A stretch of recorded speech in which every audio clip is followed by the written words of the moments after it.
People who look for shaitan, they'll find him. There he is. Iblis, Khabis. Grab hold of him. Yeah, let's tear him apart. It's him. So they'll come to him and they'll say, Iblis, Mr. Big Man, the biggest of all big men, Mr. Big Man. You're the one who led all of us to Jahannam are going today because of you. He's going to say, Iblis is crafty, but you're going to see how crafty is on the Day of Judgment. He's going to say this.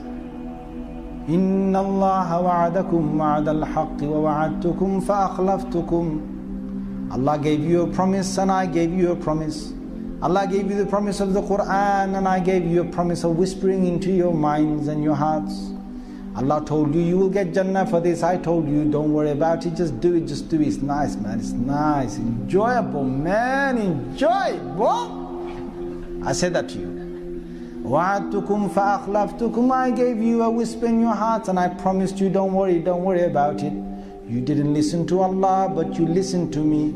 فَلَا تَلُومُونِي وَلُومُوا أَنفُسَكُمْ. Who you gonna blame? You're gonna blame me for leading you to Jahannam, or was you led yourself? You had the choice to believe the Rahman or the Shaitan, and you chose the Shaitan over the Rahman. So don't come to me today telling me what I should do for you. مَا أَنَا بِمُصْرِخِكُمْ وَمَا أَنْتُمْ بِمُصْرِخِي. You cannot save me today, and I cannot save you today.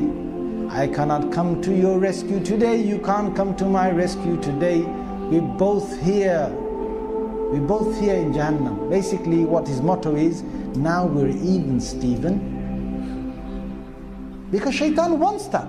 He wants us to go to Jahannam. We know that Satan made a pledge with God, or declared himself arrogantly, that he is going to build up the hopes of human beings such that they will turn away from God. He would lead them away from the worship of the one God. So what we know more generally is that Satan builds up the hopes of human beings for a long life in this world, and ultimately that they will have good in this life regardless of whether they worship God or not. So he promises them immortality together with immorality. When the final judgment is made and God reveals his power and his control, that is when people will realize that Satan has beguiled them, and Satan himself will now confess, I made a promise to you and that was a false promise. God has made a promise to you, that was the true promise. But Satan also defends himself against blame, because now people know the score and they begin to blame Satan. You are the one who misled us. But Satan's response to that is, do not blame me, but blame yourselves. The extent of my work was only that I gave you this promise and you obeyed, you followed. So don't blame me, blame yourselves. And in the end, even if you were to blame Satan, Satan says, I am not able to respond to your cries, nor would you be able to respond to my cries. And certainly for the wrongdoers, there is a painful punishment.